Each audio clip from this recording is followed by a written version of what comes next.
folks, JD here, and today we've got the indoor flight test of this little guy. I'm super excited to be taking this guy out.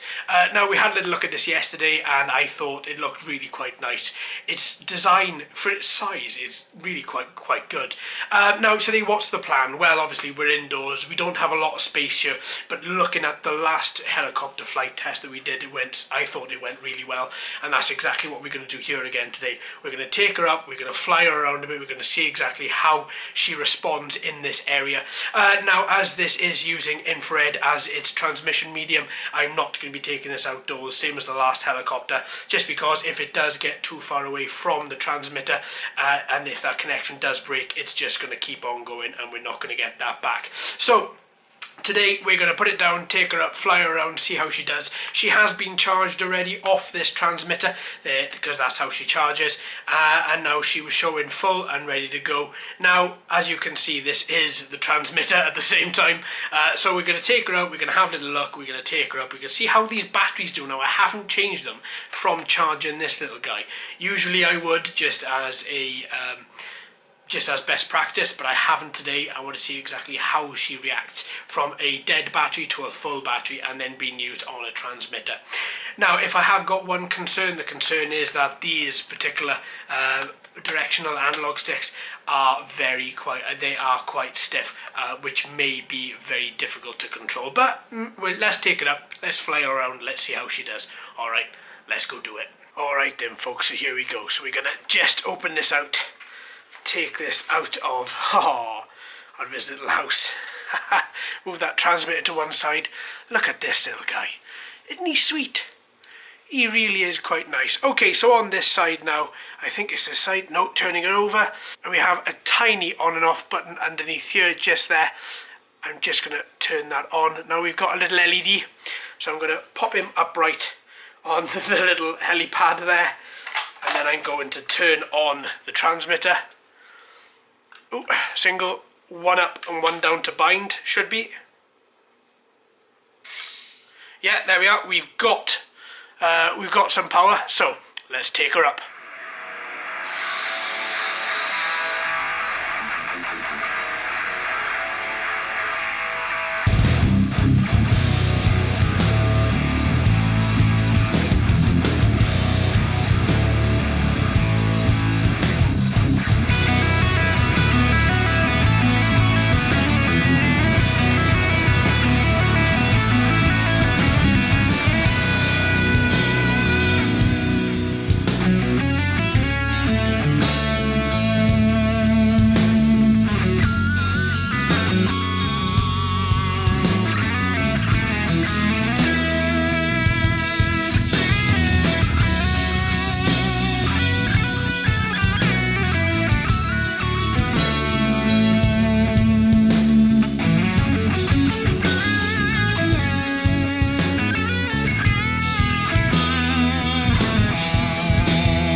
Well, this guy's a little bit of fun.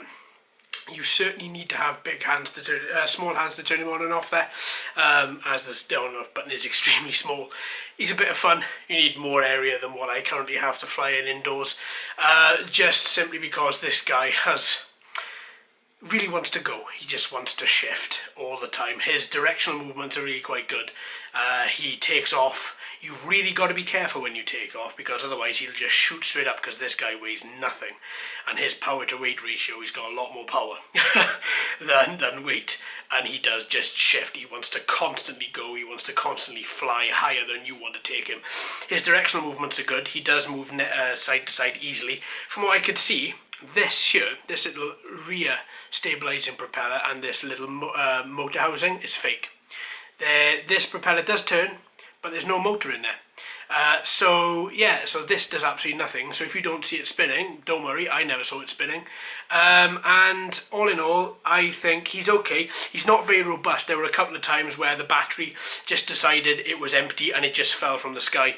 And as you can notice underneath here, see that huge crack going up underneath there? Well, that I've managed to split the body totally. If I can just pull that apart for you a little bit, there we are. So I've managed to split the body totally, and inside this little bee-like head is where the battery is. So that was just from a little fall and it hitting the tile floors there. So he's not very robust, but then again, you wouldn't really think that this guy was robust for his size. But he was okay. He was okay. I quite liked him. He was a bit of fun. Would I take him outside? Definitely not. Definitely not. It would definitely be lost. This guy just shoots off at such a rate of knots, and it's quite difficult to keep him at a particular level. You constantly have to be feathering that altitude stick up and down. The transmitter though was a little bit better than I thought. I did think that these little sticks were going to be horrible. They weren't. They were actually pretty good. I was quite surprised with that. Overall, not the best, certainly not the worst. A good bit of fun in this little quadcopter. Yeah, he's really quite sweet. He really is. If you were to fly him indoors, you would need 3 times the size of this little area here, I would say, easily. And I think you'd get a good flight and you'd be able to maintain him. Plus points. Charges off the transmitter, that's brilliant, and I've still got the same set of batteries in this transmitter. I have not changed that.